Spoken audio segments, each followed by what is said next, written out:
daming salita ang maaaring mag-ubli sa ating mga puso. Sa mga kalimang patag o lubak, mga daanang simentado o maputik, at mga kalsadang daanan lamang ng sasakyan. Ngunit para sa kanila, ito'y palaruan.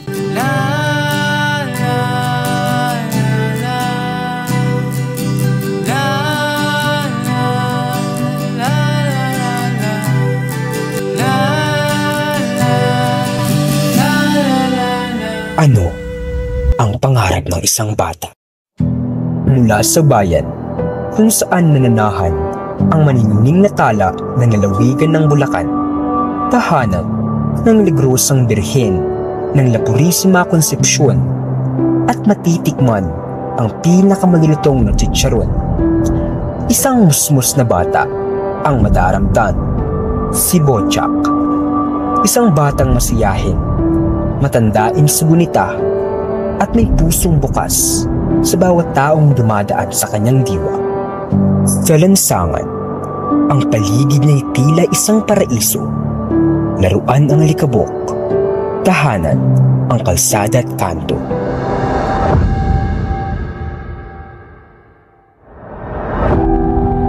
Dito nagsisimula ang bawat araw ni Bochak, sa isang payak na tahanan kasama ang kanyang pamilya. Sa kanilang munting tahanan, siyam ang nagsasalo-salo. Sa gitna ng kulitan at tawanan, naroon si Bochak, ang pang-apat sa 7 anak na Rowena Rodriguez at Raimundo Lozada.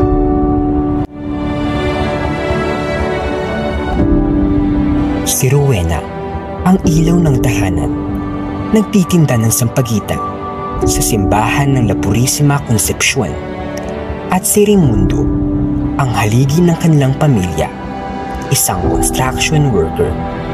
Kasama nilang hinuhubog si Bochak sa hirap at saya ng araw-araw. Kung okay lang po itanong sa inyo, sa isang araw po nasa magkano po yung minsan 500. 500. Yun yung pinakamataas, 500. Yung pinakamaliit po yung so far? Minsan 300, gano'n. Marami po kami na pagsubok sa aming buhay. Tulad ng ganito, ng kahirapan. Dahil sa araw-araw lang namin kinukuha ng pangalan namin, pangkain. Kulang na kulang sa amin lahat.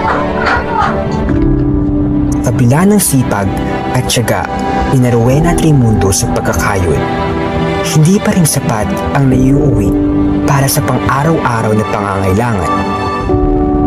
Kaya't kahit bata pa, natuto nang sumabay si Bochak sa agos ng buhay.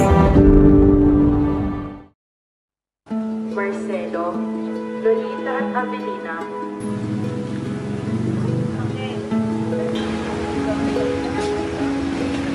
Pagpatak ng 8:30 ng umaga, sabay-sabay naglalakad ang pamilya patungo sa simbahan ng La Purisima Concepcion, hindi upang magsimba, kundi magtinda ng sampagita.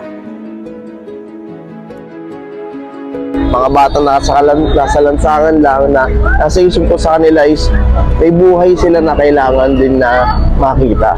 Na hindi lang sila ganito, merong mga opportunity and then magandang future na nakaabang sa kanila.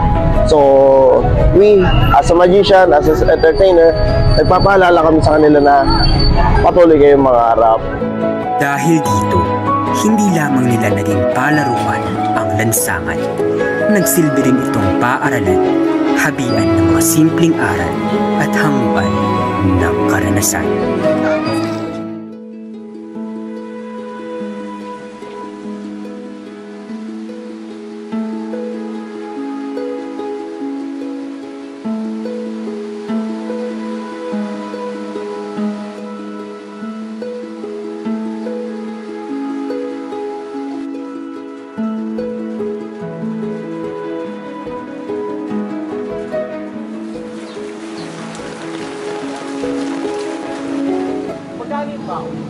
Bente. Bente. Minsan 30.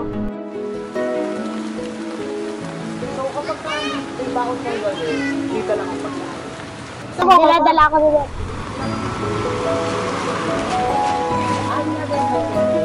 Ano yung mga dinadala sa'yo? Itlog. Itlog. Favorite mo itlog, no? Tsaka hotdog.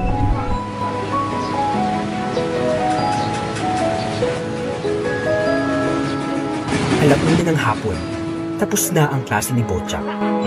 Habang ang lahat ng bata ay nagmamadaling umuwi sa kanilang tahanan, si Bochak ay tila ibang ruta ang dinaraanan. Si Bochak ay dumiretso sa simbahan kung saan naroon ang kanyang ina na si Rowena at ang kanyang mga kapatid. Imbis na malambot na higaan at maingay na telebisyon ang kanyang uuwian, sa harap ng entablado sa pasyo ng simbahan ang simpleng tahanan. Dala nila rito ang pag-asa na sana hindi nakublihan ni Bochak at ng kanyang pamilya ang entablado at lansangan. Sana'y sa mga susunod na panahon, sila'y pumanaog dito, hindi upang magtinda o sumilong, kundi upang akyatin ang huling hakbang ng pagtatapos ni Bochak sa pag-aaral. Tignan niyo yung mga negative na nangyayari sa buhay nila bilang opportunity, because everything has a purpose, everything will fall into the right place, into the right time. So kung ano man na-experience mo ngayon, opportunity yan to learn something. Ito, may posibilidad na maging ako, o hindi man maging ako, makita ko siya na mas malayo sa kung ano nakita sa kanya ngayon.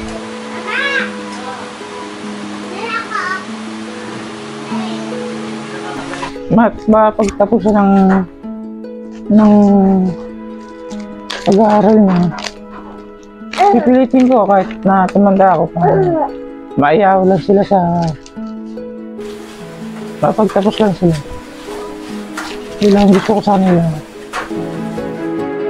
At dito, umaasa ang kanyang pamilya na balang araw ay magiging entablado ng kanyang pangarap ang dati nilang kublihan. Mula simbahan hanggang paaralan, mula lansangan hanggang silid-aralan, ang bawat hakbang ni Bochak ay tula ng pag-asa. Sa likod ng bawat sampagita, may panalangin na makakamtan, ang mga pangarap na kakubli sa bawat bariyang hinihingi.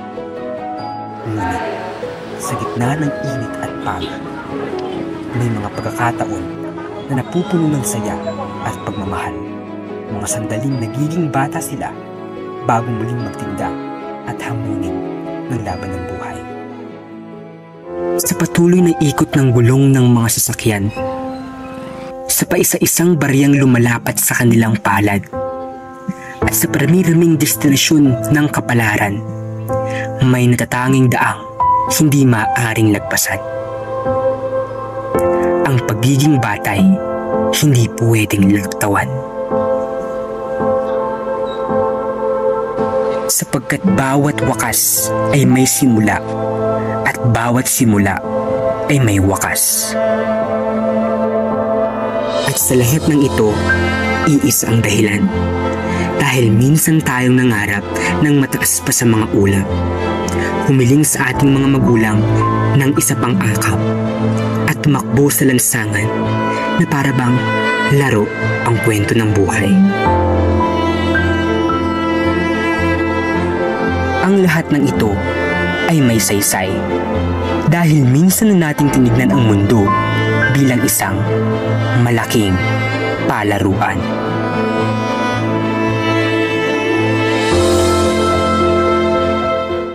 Para sa sarili ko, ano pa yung issue? Sana marunong ako magbasa. Sana marunong ka na saka sana maging teacher ako susunod na panahon. Sa susunod na panahon, ako naman.